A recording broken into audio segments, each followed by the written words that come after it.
Anna Keller's smile lit up every room she entered, but her sudden disappearance cast a shadow over Ridgewood that lasted more than 2 decades.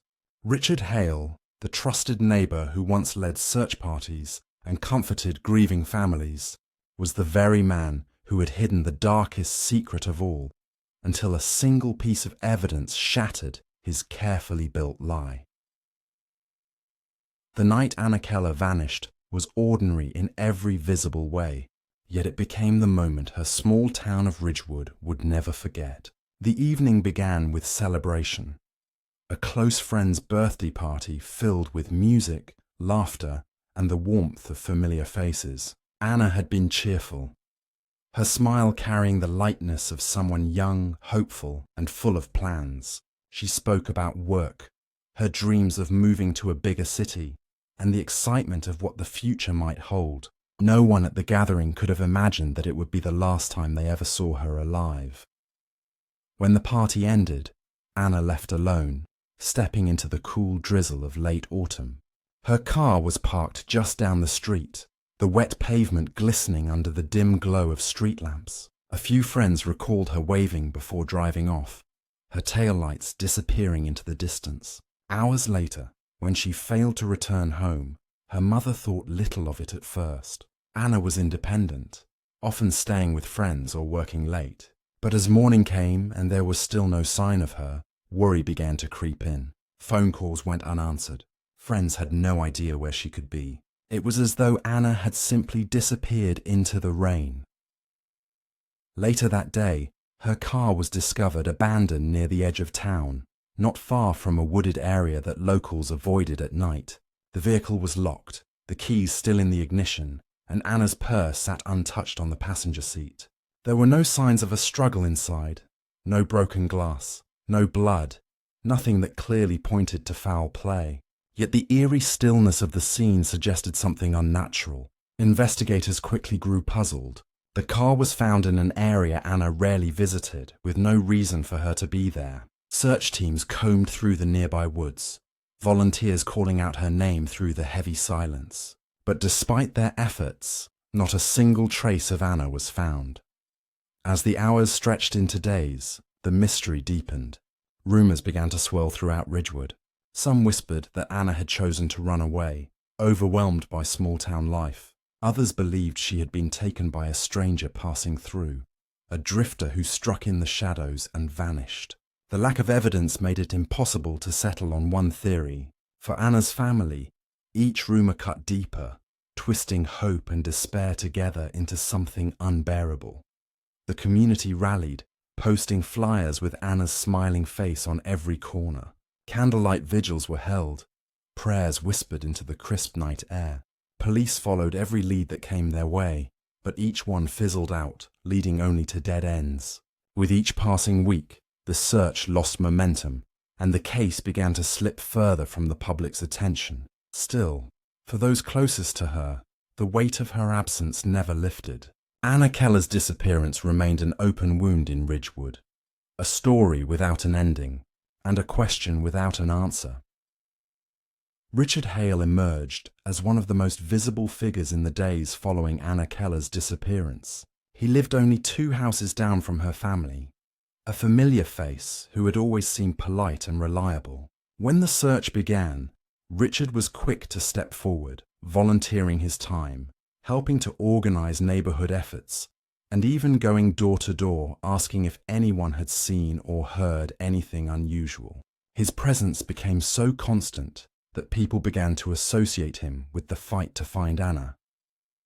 While others gradually stepped back from the exhausting search, Richard stayed at the center of it, insisting that the town could not rest until answers were found.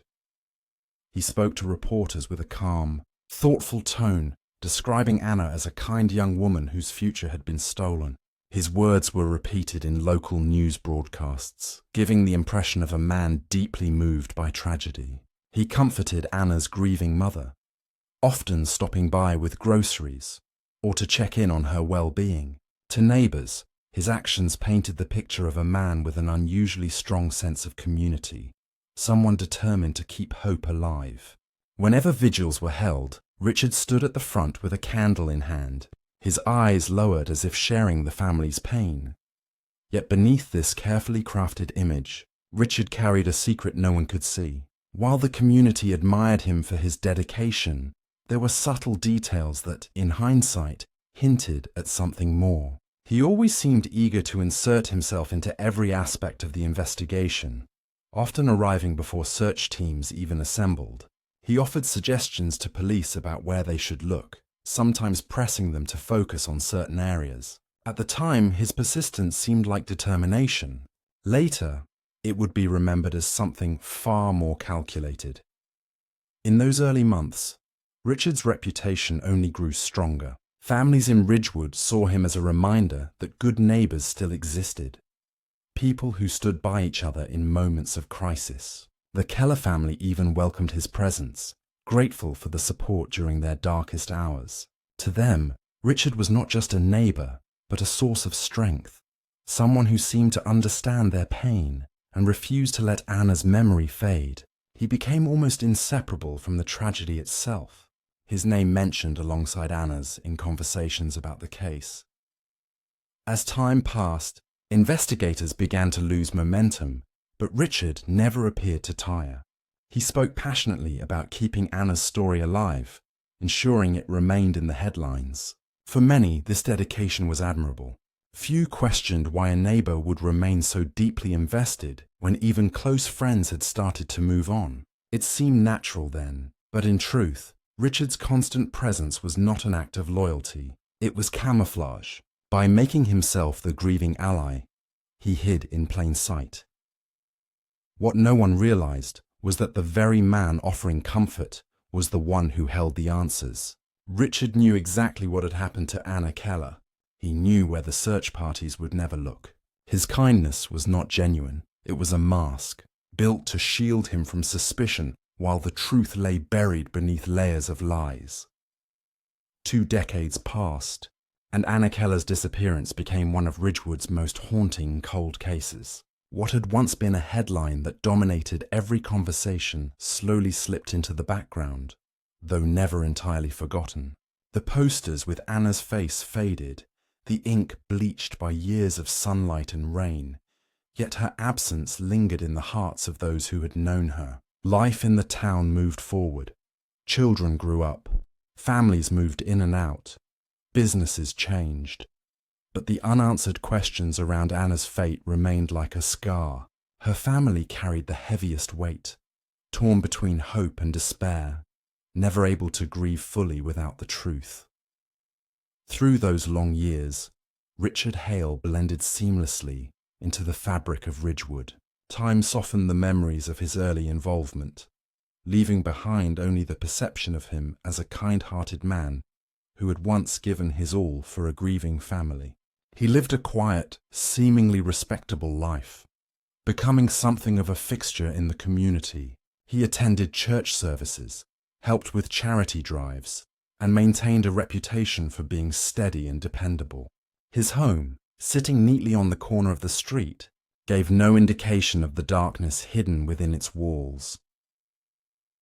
For those who had not lived through the initial days of Anna's disappearance, Richard's connection to the case was almost invisible. Younger generations saw him as nothing more than an aging neighbor who kept his lawn trimmed and waved politely when passing by. The pain of the Keller family had become more private with time, and Richard's proximity to their grief seemed less striking.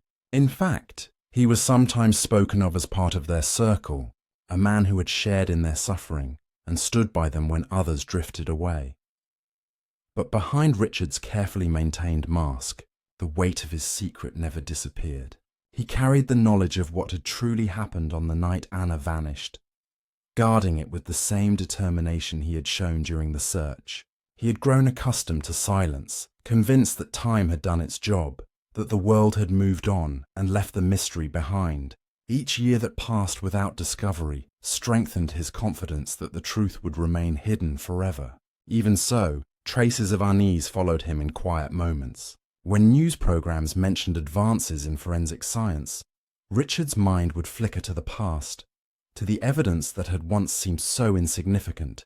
When investigators revisited old cases in nearby towns, he would study the stories closely, looking for signs of how close law enforcement might be to breakthroughs. Though he appeared calm on the surface, the fear of exposure was never fully gone. Still, Ridgewood never suspected him. Richard's long-standing presence in the community made him nearly untouchable in the eyes of those who knew him. He had built decades of trust, decades of small, convincing gestures that painted him as a man incapable of cruelty. For Anna's family, the wound of her disappearance never healed, but they could not have imagined that the neighbor who had offered his shoulder to cry on was the very person responsible. To them, he had been part of the sorrow, not its source. The years of silence allowed Richard's lie to harden into something unshakable. He had hidden in plain sight for over 20 years, and by then, he believed the truth was buried so deep it would never see daylight again. The silence surrounding Anna Keller's case was finally broken when a newly formed cold case unit in the state turned its attention to Ridgewood. Advances in forensic technology had begun solving crimes once thought unsolvable, and detectives were determined to bring closure to long-forgotten families.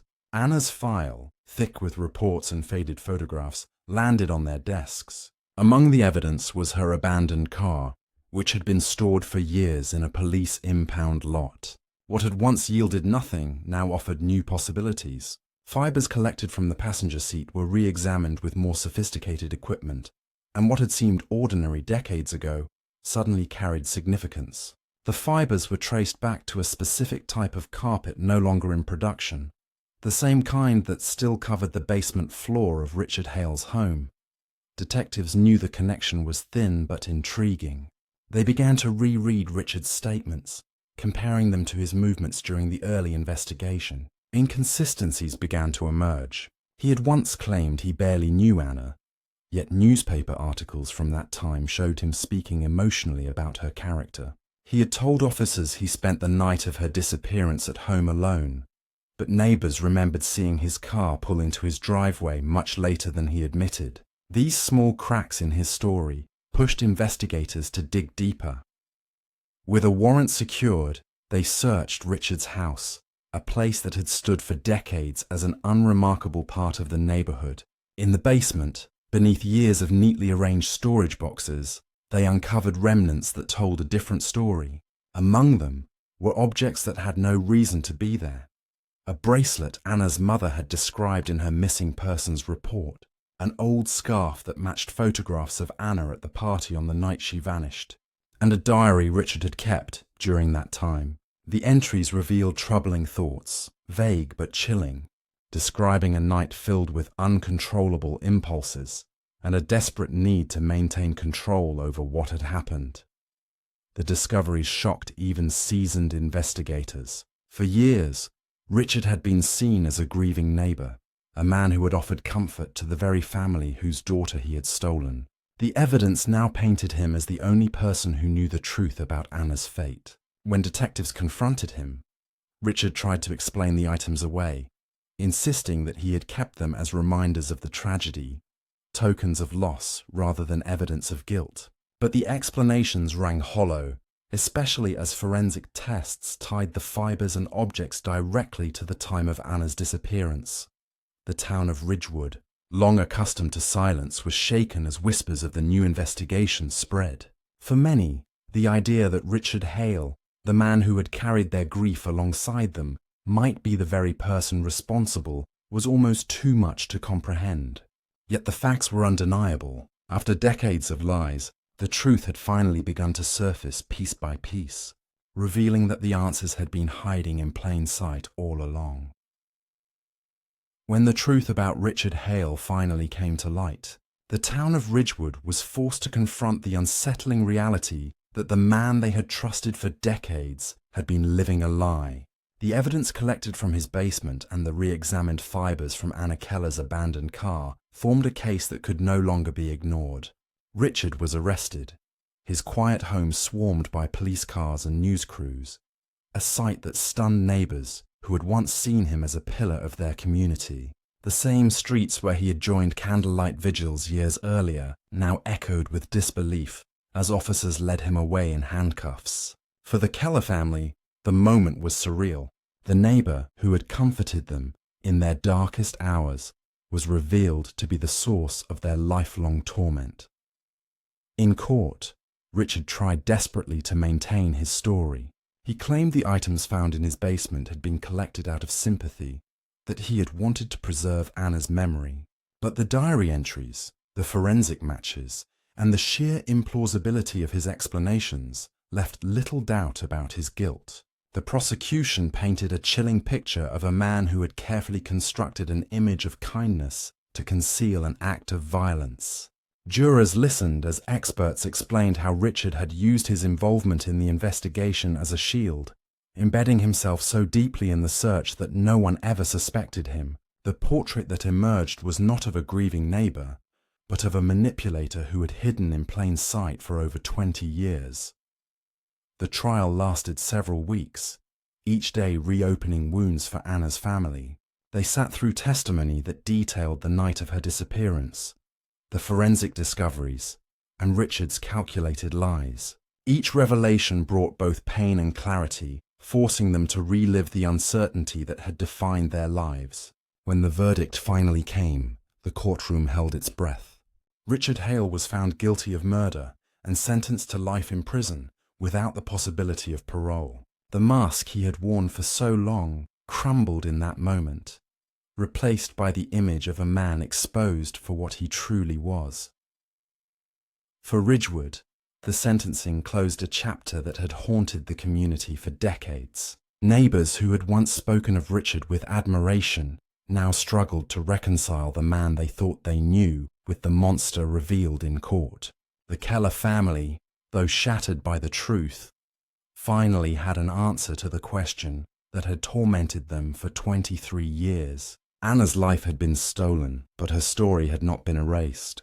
The truth, though late in coming, had given them the chance to mourn her openly and honestly. The case left behind a sobering reminder of how deception can thrive in plain sight. Richard's long-held lie had fooled everyone, shielding him from suspicion while allowing him to live freely among those he had betrayed. In the end, his downfall showed that even the most carefully guarded secrets cannot remain hidden forever. The lie that had gripped Ridgewood for decades was finally broken, and with it came both devastation and relief, the closure of a mystery that had defined an entire generation.